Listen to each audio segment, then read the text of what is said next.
little bit before the meeting started.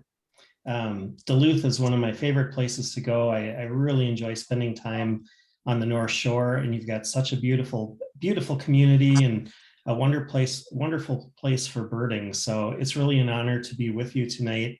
I'm coming to you live from the Twin Cities. Our office is in the Twin Cities, and my home is actually just north of Minneapolis. I'm in Fridley. I live just off of the river, the Mississippi River. So we tend to see a lot of bird activity through here, as well as mammals moving on the ground that are following the river through the cities. So it's fun to be here tonight. And our presentation this evening, we're going to spend a little bit of time talking about survival by degrees, which is Audubon's climate report. It came out late during the fall of 2019. I had an opportunity to go to Washington, D.C. and present the report to our members of Congress. And it was interesting because the day before our office closed, we actually presented this report to Governor Tim Walz. And he had just come from an emergency COVID-19 planning meeting. And then he came into this meeting with myself, and it was the leaders of about 20 different environmental organizations to present this report to him. So it'll be fun sharing this with you tonight so that you can kind of get an idea of what is meant by climate change in the eyes of Audubon's work.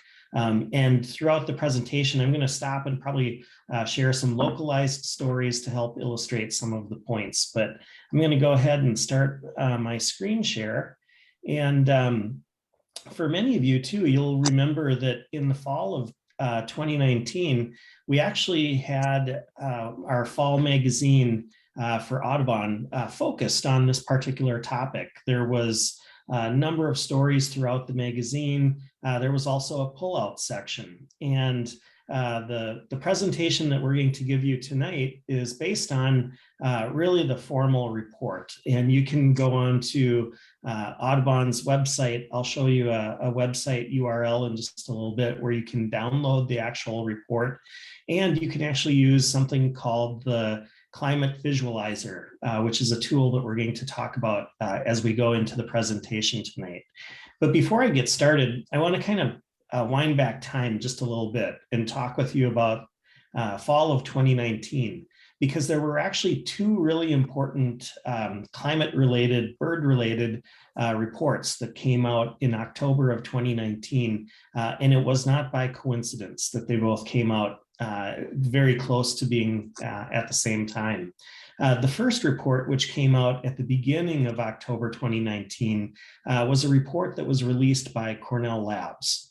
And they did a study to look at bird populations over the last 45 years in the United States.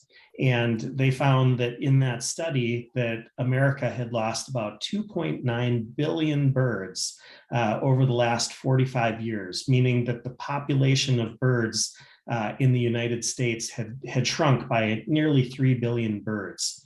3 weeks later, Audubon released its report, 389 bird species on the brink. It was titled Survival by Degrees, in which we looked at species. We looked at the number of bird species that are commonly found in North America, specifically in the continental United States, which at the time was 604 species. We're down a few since that time. But we looked at that 604 species, and based on all of the climate data that we had by fall of 2019, they estimated that there could be a loss of up to 389 of those 604 species. And so what I like to tell people is that these two climate-related reports that focus on birds are really important, because the Cornell report that talks about the almost 3 billion individuals that have been lost, that looks backwards in time. It's like looking in your rear view mirror to understand what's been happening for the past 40 to 50 years. And when you look at Audubon's report, The other report, it's looking to the future, and it's not looking at individuals, it's looking at the number of different species. So these two reports pulled together tell a very important story that we're going to talk about tonight. And so when we think about Cornell's report, having lost 2.9 billion birds since 1970, that's literally a quarter of the bird population that had been observed in North America and specifically the continental US in 1970. And when you think about that, having lost a quarter of the bird species, I'm kind of a science guy, so I get big into the numbers. And if you take that 2.9 billion birds and you divide it by 45 years, if my memory is correct, it constitutes a loss of about 66 million birds per year if you were to reduce the population by the same amount each particular year over 45 years. Think about that. 66 million birds being lost every year from our bird population.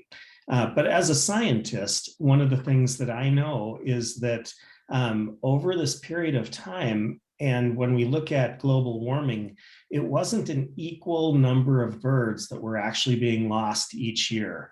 In the beginning, it probably started off as a much, much smaller number, maybe a couple million birds. And in recent years, it's not 66 million. It's likely several hundreds of millions of birds per year. So this crisis that we have with climate change is growing over time. It's not a level trajectory.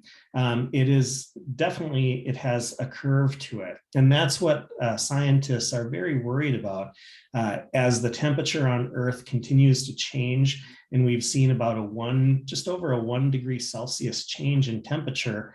As temperature changes, it really is affecting birds in very significant ways. And so as we look at this, we're looking at really what is referred to as a 5-alarm fire. We're really in the most severe or serious situation in terms of a climate catastrophe. Birds are oftentimes indicators of the health of ecosystems. We have seen that consistently through time in a lot of different examples. And specifically, as we look at bird species, we know that if birds are beginning to perish because of climate-related threats, then eventually humans will as well. Now I want to stop and test you guys. I spent some time in Costa Rica this summer doing some research. And one of the things that I wanted to learn while I was in Costa Rica, I wanted to understand how climate change is affecting birds in Costa Rica and in Central America. And so one of the questions that I had going into that research trip was whether migratory birds or sedentary birds are more at risk of climate change. And my thinking was that, birds that are migratory and pass through many different ecosystems throughout the year as they travel throughout the hemisphere, my thought was that it would be migratory birds that are more at risk of climate change. And I thought sedentary birds that stay in one location for all of their lives, probably have it a little bit easier. But let's just see a show of hands in our Zoom room tonight. How many people think that migratory birds are more at risk of climate change?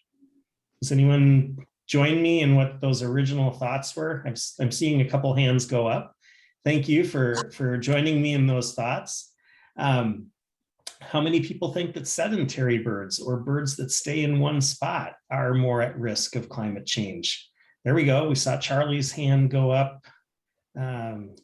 Looks like a few others. So, well, it's a good question. One of the things that I learned from my trip to Costa Rica is that it's actually sedentary birds that are more impacted by climate change than migratory birds. And the reason for that is as temperatures change in an ecosystem, those birds they really can't go very far, especially those that are in montane or mountainous environments. When the temperature is changing and things are getting warmer, if they go higher in the mountains, the amount of space continues to decrease until they reach the top, and then there's nowhere for them to go. And so I was surprised, but that's science for you. You always learn new things. So continuing on with our presentation here, the first takeaway from Audubon's science report, it shows that 2/3 of our bird species here in the United States and North America are at risk of extinction if temperatures rise by a rate of 3 degrees Celsius.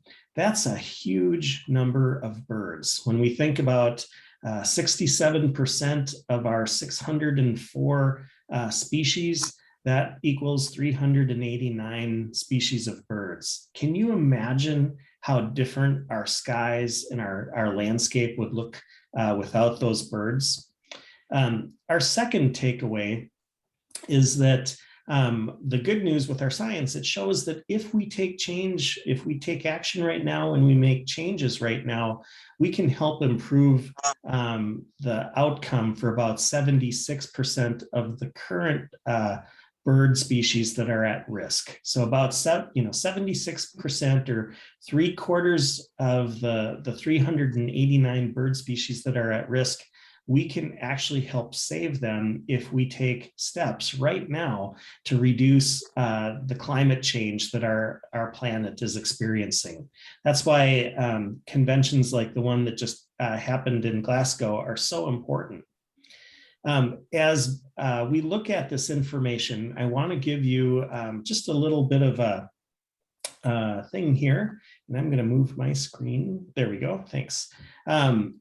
If you look at this particular website, it's going to provide all of the information that I'm sharing tonight, as well as a copy of the actual scientific report.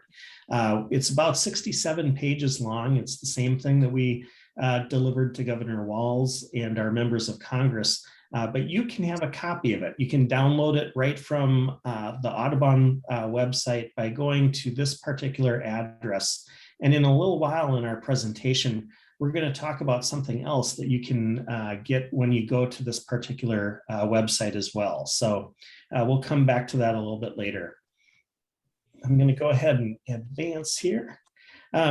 So let's talk a little bit about the science. When Audubon pulled this report together, they needed to find credible evidence in order to support the things that they were trying to study. And so they, first of all, sought massive amounts of data. And to be very specific, in pulling together the data that was used to create the science report, they used 140 million pieces of different data that came from more than 70 different institutions and government facilities, so that they could help create these real definitive predictions as to what would happen with birds as the temperatures here on Earth changed. And as a result of that, they were able to identify in their analysis that there are 9 specific threats that are really at the crux of what is affecting our bird populations. We're going to talk about each of those 9 specific threats in a few minutes. And then as they looked at this information, knowing that from the Cornell report, there had been 3 billion birds lost, the situation was even more urgent for them to be able to come out with this data and be able to present a report to help people see the impact that bird populations and bird species are being affected by climate change. And so, as we talked about a little bit earlier, they pulled together tremendous amounts of data in order to develop this report. You can see the names of some of the different institutions that provided this data at the bottom of the page here. But I want to give you, in kind of a layman's description, what all of this data is being used for. So in thinking about what affects birds and how they use landscapes, the scientists really needed to understand, as temperature changes, how does that affect all of the different factors in the environment that birds are dependent on? We know, for example, that as temperatures change, as drought or dry conditions emerge, that those kinds of things really do affect insects and plants and trees and so many different things.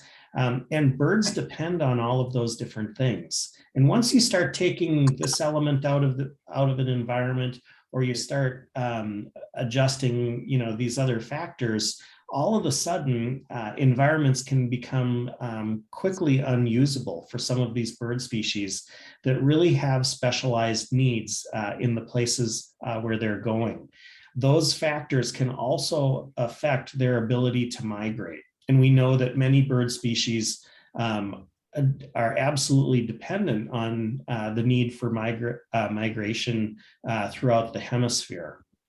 So all of this data really helped to give us insight into what would happen with climate, what would happen with temperatures. How does human land use also affect these climate issues? They looked at group-specific variables, and this really gets into the details of plants and insects that will disappear or move or reappear in places that they hadn't been. And of course, they looked at the issue of global surface water, which is something that really affects coastal areas and the many, many bird species that depend on coastlines to exist. So as we take a look at this, our scientists looked at three different factors. They looked at warming scenarios that would occur at 1.5 degrees Celsius, which is about 2.7 degrees Fahrenheit. Then they also used the 2% or 2 degrees Celsius as another marker. And then the most severe was the 3 degrees Celsius marker. And people often ask me, well, what do these numbers really mean? What does it mean when you're talking about global climate change? How do you know that the temperatures are changing? Because, this past summer, it felt cooler than what a normal summer would feel, or last winter may have felt, colder than previous winters. In order to come up with these particular temperatures, what scientists use is the median temperature of the median low temperature of our winter months. And so that's the number that they're looking at. They're not looking at average temperatures. They're not looking at highs or lows. They're looking at what the median of the low temperatures during the winter months are. And that's what they're basing the global temperature changes off of. And so as you can see, we're just at a little over 1 degree Celsius currently in terms of what our climate change is as of right now. At 1.5 degrees Celsius, that was the goal of the Paris Agreement. And at 2% or 2 degrees, I keep saying percent tonight, at 2 degrees Celsius, that's the other marker that we are looking at. And then the last one is 3 degrees Celsius. And you can see too that if we look at our current policies, and this is on a global scale, the temperatures on Earth could rise anywhere from 2.4 degrees Celsius all the way up to 4.3 degrees Celsius by the end of this current century. So by the year 2100. And that will have massive effects, not only on birds, but on all sorts of mammals and humans as well. As we look at individual species, and let's just take the wood thrush here. As we look at the wood thrush, you can see on the left, the current range of the wood thrush is throughout most of the eastern half of the United States, the continental US. But as we look at warming conditions at 1.5 degrees, kind of in the center, you can see that all of a sudden there's a lot of range loss. You're seeing a lot of range loss along the southern continental United States, as well as in the western edge of their current range, which would be a little to the west of the Mississippi River. But by 3 degrees on the far right, look at how much range loss there is. It's significant. So this poor bird is going to really suffer if we allow temperatures on Earth to get up to 3 degrees Celsius higher than what they are now, or even worse. And so we know as an organization that this is something that's really important. That's why we sent Dr. Gray, our interim CEO of Audubon, to participate in the climate summit in Glasgow the past few weeks. She just got back, and we do feel optimistic about the discussions that were held there.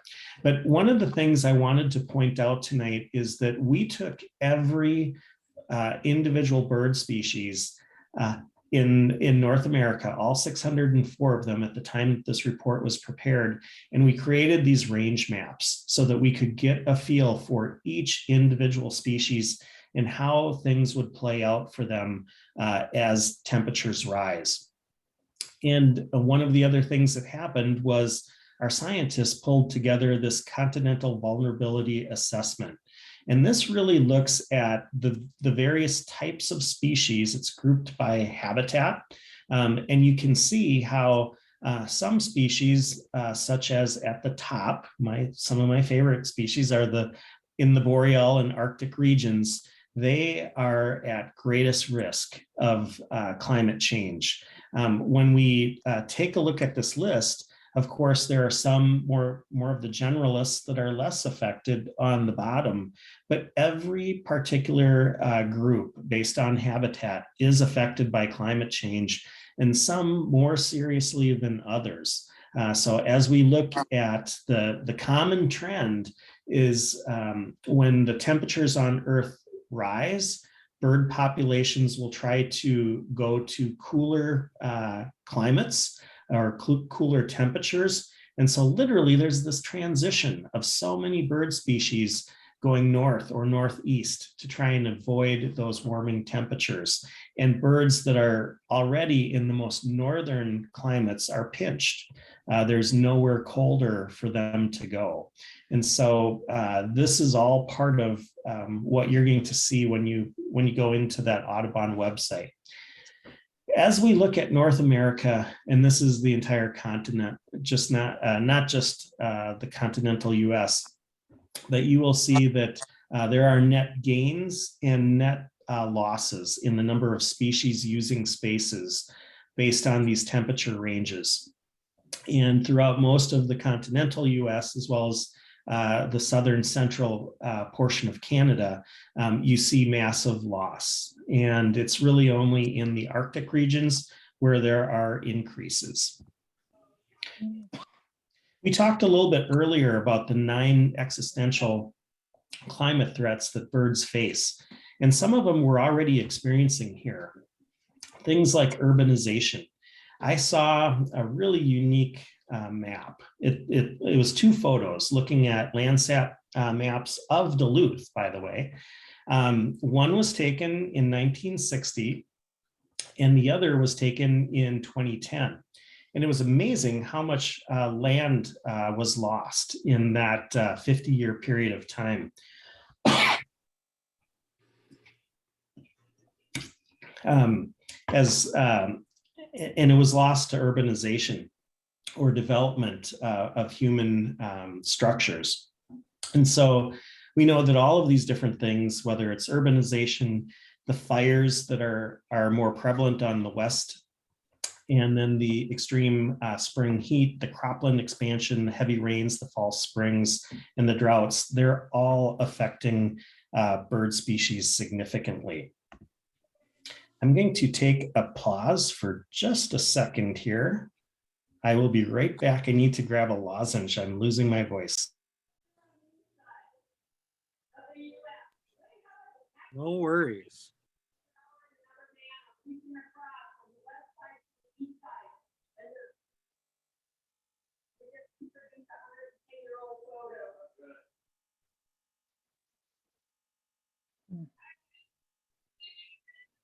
Greg, we should get you to lead some elevator music or something.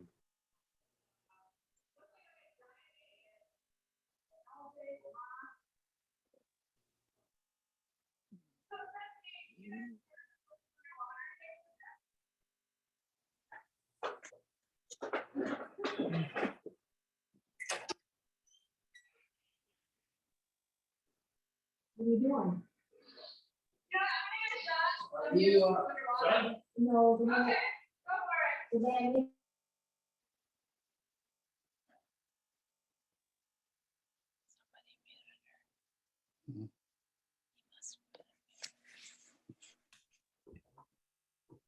All right, sorry about that. Much better here.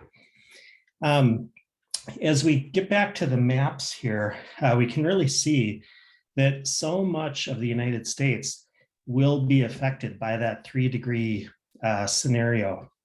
So what's the 15? 1.5 degrees. No.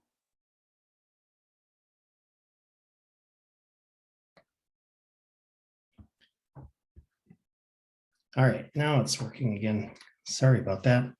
So as we look at the various cumulative threats, you can see here there are huge differences between 1.5 and 3 degrees of in terms of our breeding species as well as our non-breeding species.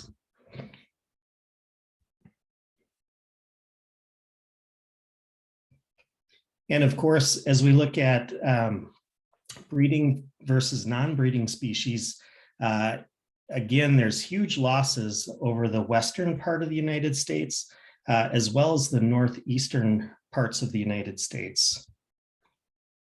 So our third takeaway is that when we look at these particular bird species, we will lose roughly 305 bird species if there are 3 or more climate threats at 3 degrees, and look at how that number drops to down to only 34 bird species if there are 3 or more climate threats at only 1.5 degrees.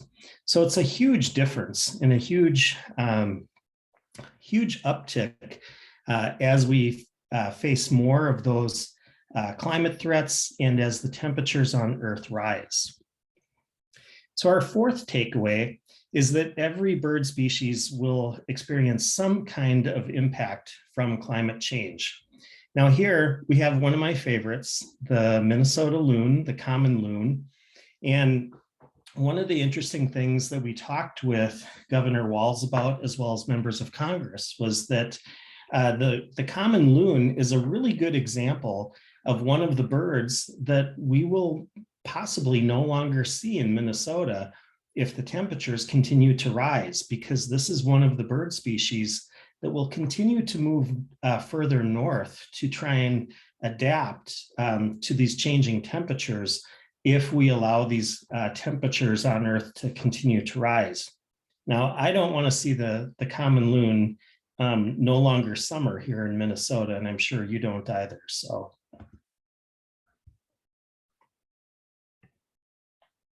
So the fifth takeaway is that we already know what we need to do in order to really help protect birds in the places that they need to live.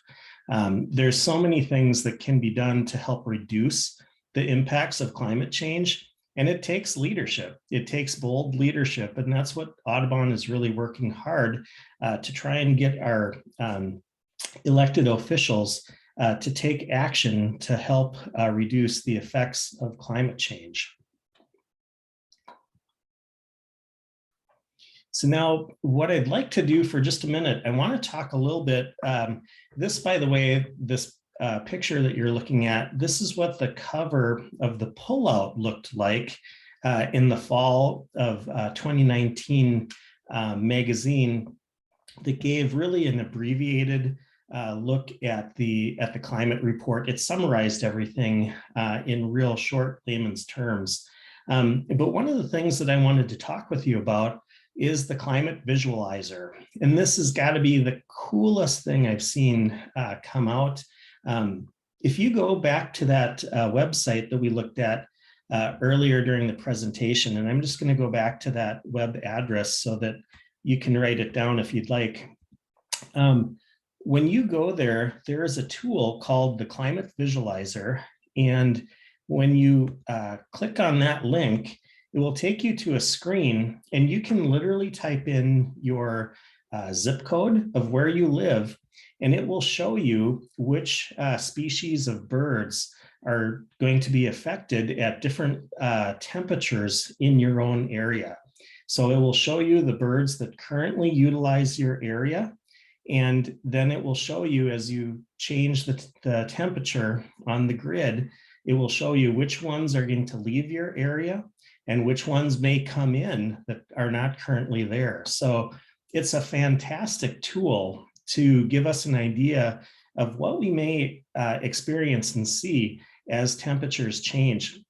And I really encourage you to go to this website, look at Audubon's resources, and be able to just really dive into it. This is a really important topic to me because I also do a lot of photography.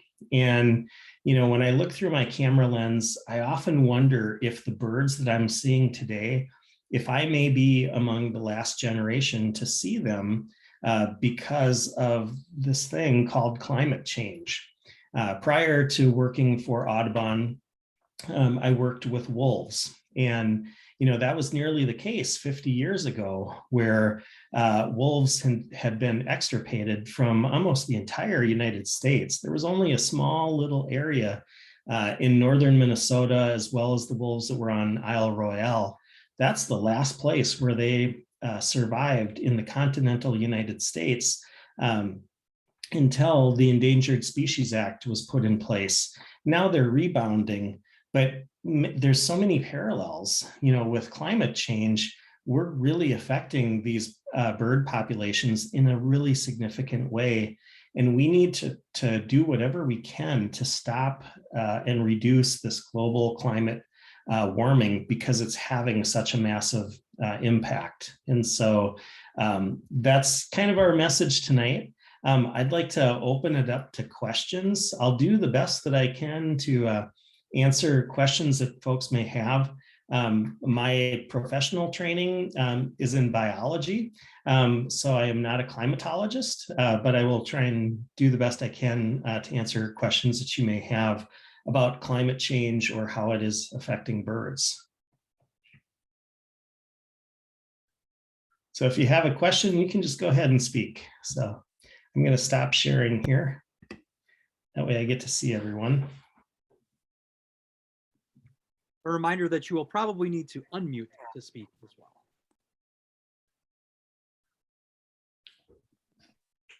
Go ahead. This very interesting presentation and on the influence of temperature increase on the decline of species, but it seems another parallel, which is I find myself more concerned about, equally concerned about, is it seems like it's an expanding use of neonicotinoids and poisons in the environment. And I don't know what that Audubon study, if that touched on that at all or not, but if you've got any thoughts about that, what are you going to do to get farmers and others to stop spreading this stuff? And now they're using it around lake homes, and they're using it in suburban settings to control mosquitoes. There's just all kinds of things that are being done to decimate insect populations. And it seems like that's a huge problem for many species. I'm so glad that you brought that up, because it is a huge issue, and it's being used so widely in so many different places, and there really needs to be reform in some of these different applications that we're seeing on the ground.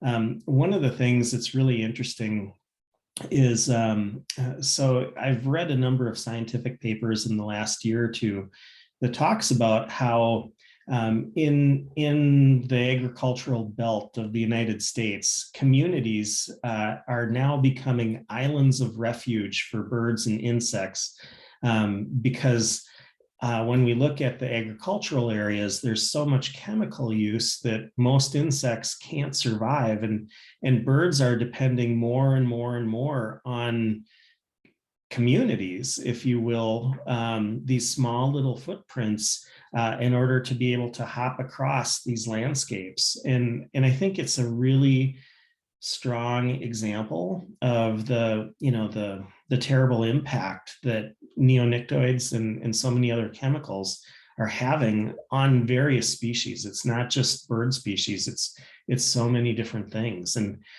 so, and I think your first name is Greg, if I remember right. Correct me if I'm wrong, but so Greg, you're exactly right. And we need to figure out how do we protect more areas? How do we bring down these chemical uses? What I would say is that with Audubon's report, there wasn't, I don't believe there was any increase or reductions in those chemical uses that were figured into this. I don't remember that being one of the variable factors that was tied with the temperatures. I think they used just a common number across that.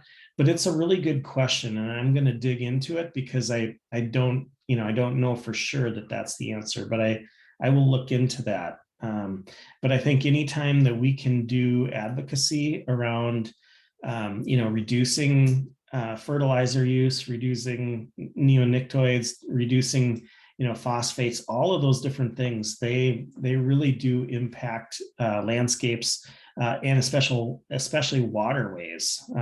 And so thank you for bringing that up. Is this, there's also rampant use of lawn treatments in urban areas too. And it seems like we're up against a tremendously powerful petrochemical agricultural industry that justifies everything on the basis of personal convenience and profit. Yeah, you're absolutely right. Are there other questions or thoughts?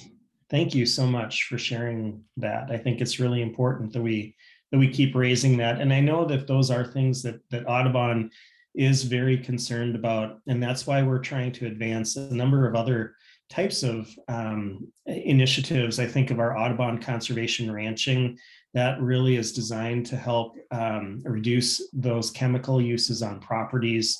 We're doing a lot in terms of working here in Minnesota with NRCS. We just launched into a new partnership with NRCS to be trying to do more work in the agricultural space.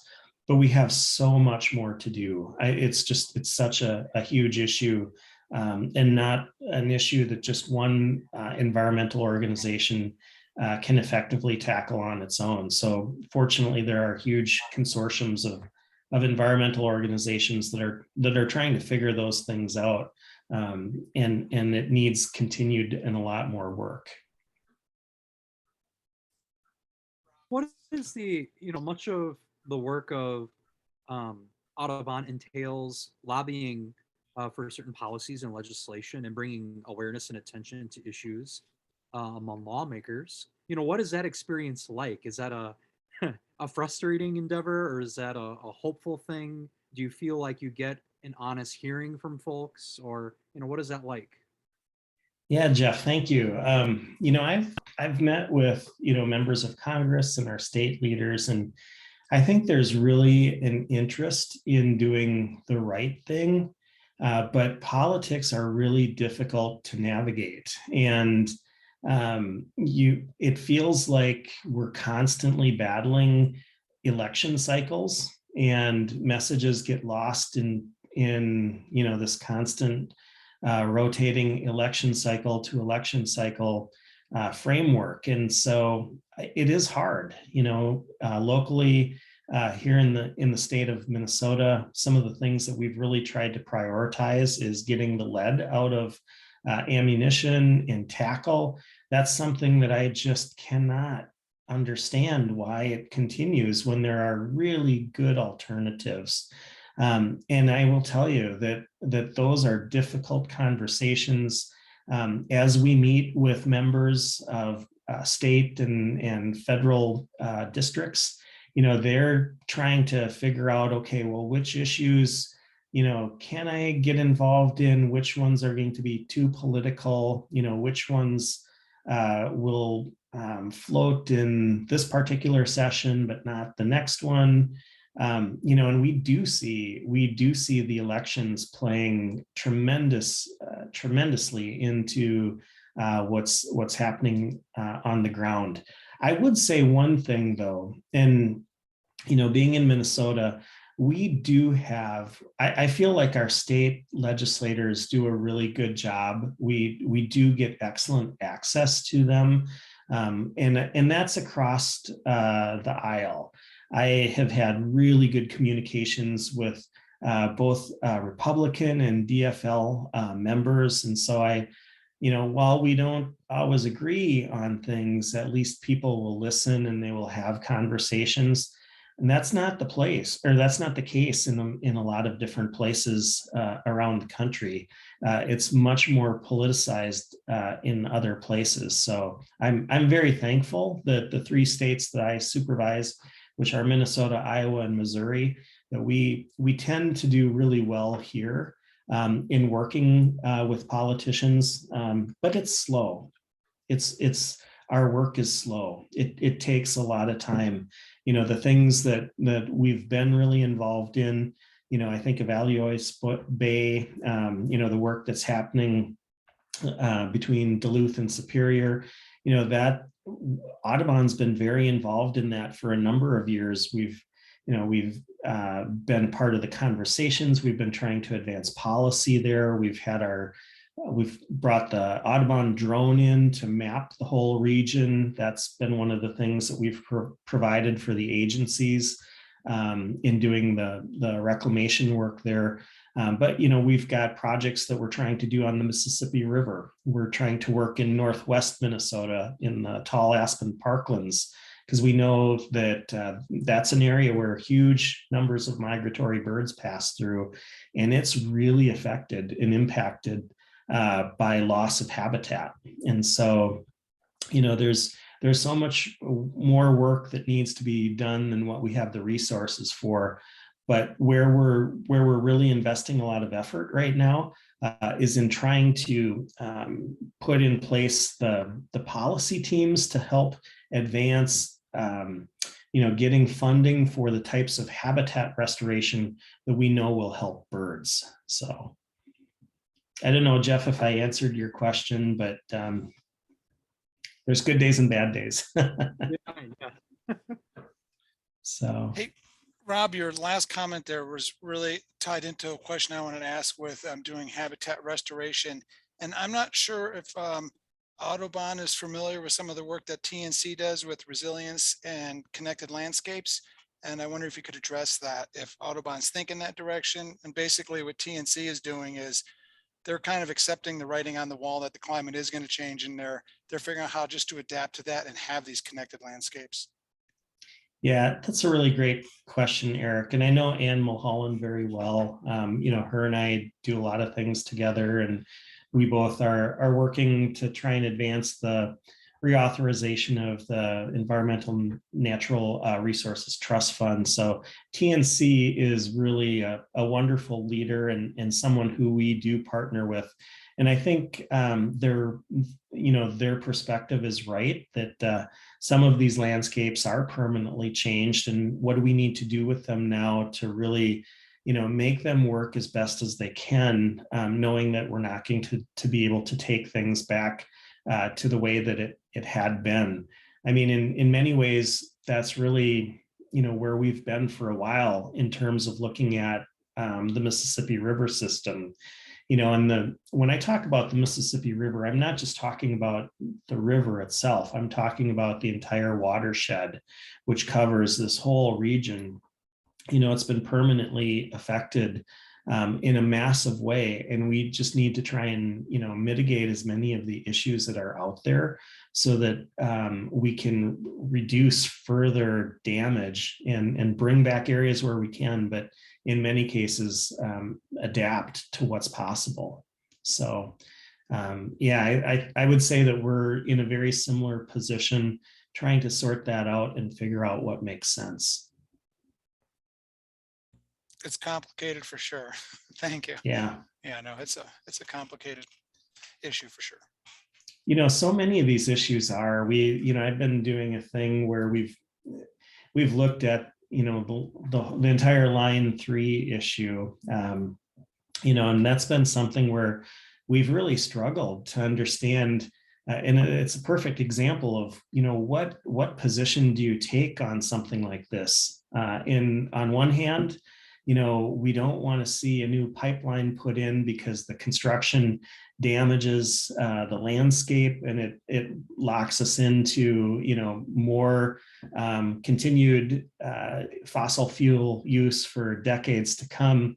The flip side of it is that current line 3, it's 50 years old, and it's set two records in the United States for the 2 largest oil spills, inland pipe related oil spills. Both of them happened as a result of failures on line 3.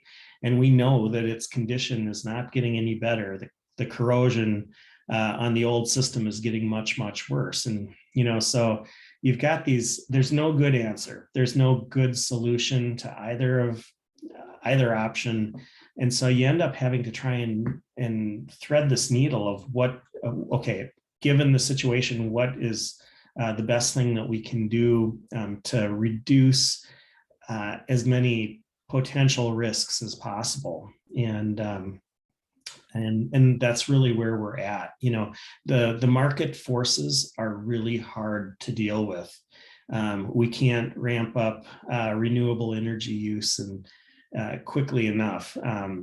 It's tough. So.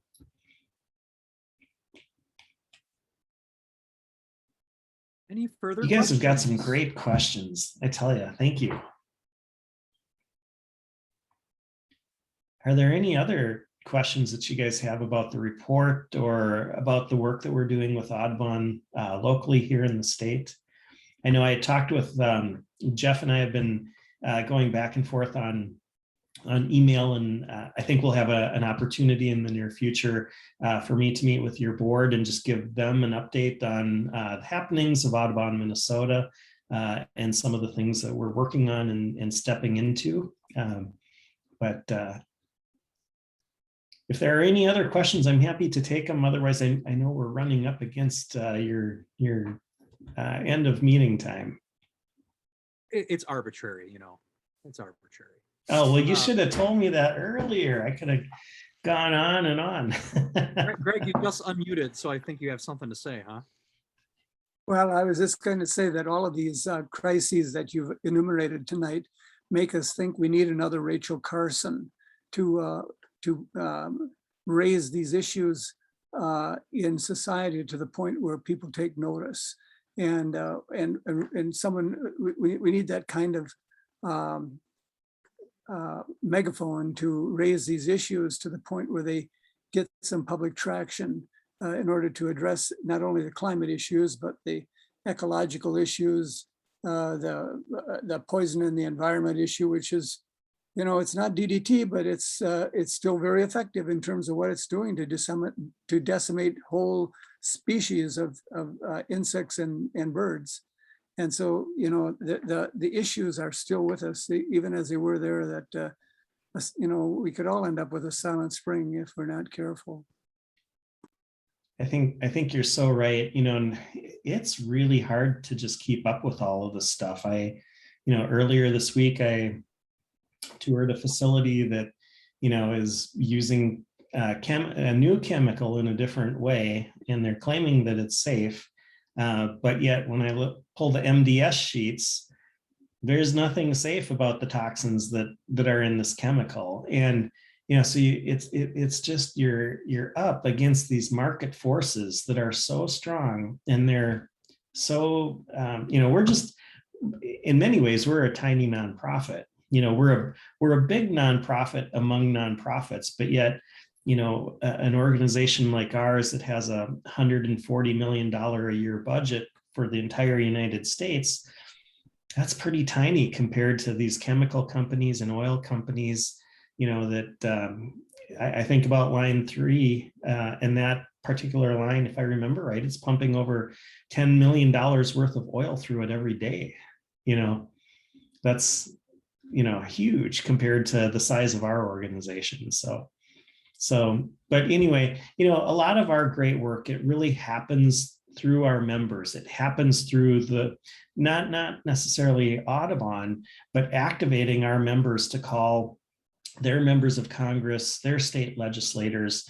And so one of the things I do want to say is thank you to each of you who have responded to those action alerts that we put out. We put them out both locally and nationally. And when you call, it really does make a difference.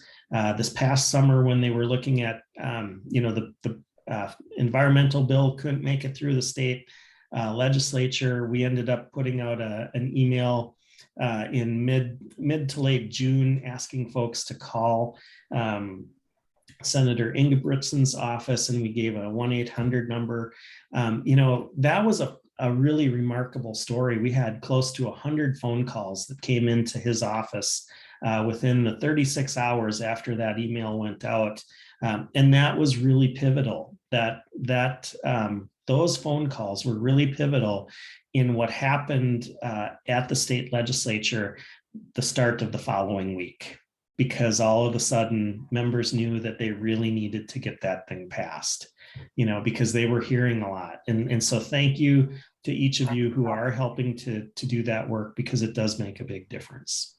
You are so right with that, about our response is really important. One of the things that was in the Glasgow conference was all the young people who had eyes drawn on their hands, and they'd hold them up. We are watching you as what you're going to do. And that's really an important thing for us to be in touch with our legislators too, in a constructive way about advocating for these right things. Thank you for your work with that. Yeah, and thank you all. I really appreciate this opportunity tonight. Well, Rob, thank you. Thank you for being with us. First of all, thank you for the information that you brought to our attention and awareness, and also for the great work, important work that you do for Audubon, but also for the birds and for, our common future with them. Thank you. Thanks to all of you for being with us here tonight. Once again, there is no December program, and so we'll see you in January. Have a good night. Be safe. Stay sane too. Thanks, everyone. Good night. Yes, thanks, Rob. Thank you.